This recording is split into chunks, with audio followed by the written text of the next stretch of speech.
नमस्कार।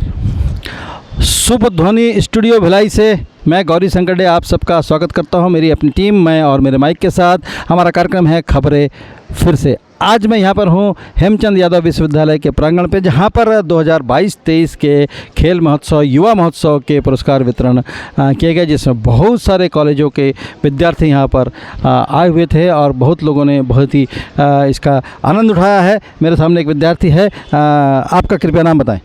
मेरा नाम प्राची रामटेके है। मैं साई कॉलेज की विद्यार्थी हूँ। साई कॉलेज मैंने दुर्ग भिलाई में? हाँ, भिलाई सेक्टर 6 में है।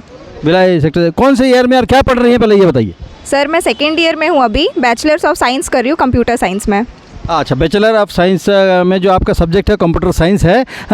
ये तो पढ़ाई की बात हुई, लेकिन आपने पुरस्कार किस संबंध में जीता है और आपने किस प्रतियोगिता में हिस्सा लिया था? सर मेरा प्रतियोगिता का नाम इलोक्यूशन है, तत्कालिक भाषण, जिसमें मैंने रामपथ गमन पर भाषण दिया था। अच्छा, इलोकेशन का बोलते हैं कि तात्कालिक भाषण प्रतियोगिता, जिसमें कोई एक सब्जेक्ट आप उठाते हैं जो आपको पहले से नहीं मालूम होता है, उस पर आपको भाषण देना। उस पर आपको क्या सब्जेक्ट मिला था? राम गमन पथ। राम गमन पथ मैंने हमारे पौराणिक कथाओं में जो रामायण में राम कथा की चर्चा होती है, बात होती है, उनका जो वन गमन का पथ था उसके बारे में आपने जानकारी दी। एक आध जगह जहाँ पर राम जी ने स्टे किया था, जहाँ भगवान राम रुके थे, उसके बारे में एक आध दो जगह बताइए।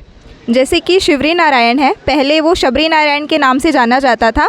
वहाँ पर राम जी रुके थे, शबरी ने उनको अपने हाथों से बेर खिलाए थे। उसके बाद शबरी नाम के एक राजा थे, इस कारण से उसका जगह का नाम शबरी नारायण पड़ा था। अब वो फिलहाल शिवरी नारायण हो चुका है। अच्छा, अपभ्रंश हो गया, शबरी नारायण जो है शिवरी नारायण हो गया है। और एक हमारे इस पौराणिक कथा में पंचवटी का भी उल्लेख होता है, वो उसके बारे में थोड़ा सा बताएं।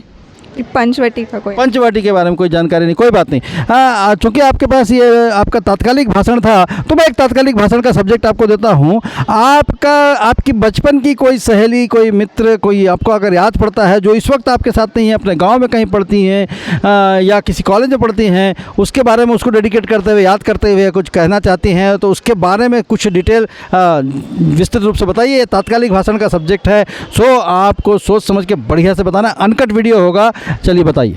जी, तो मेरी पढ़ाई यहाँ पे से फर्स्ट क्लास तक हुई है। क्लास सेकंड से लेकर क्लास 12 तक मेरी पढ़ाई मध्य प्रदेश में हुई है, रीवा में, जहाँ पे मेरी एक दोस्त थी बचपन से लेकर 12 तक, सेकंड से लेकर 12 तक मेरी उसके साथ दोस्ती रही है। अब फ़िलहाल हम टच में हैं, मिलना जुलना उतना नहीं हो पाता है, फ़िलहाल साल में एक बार हम मिल लेते हैं।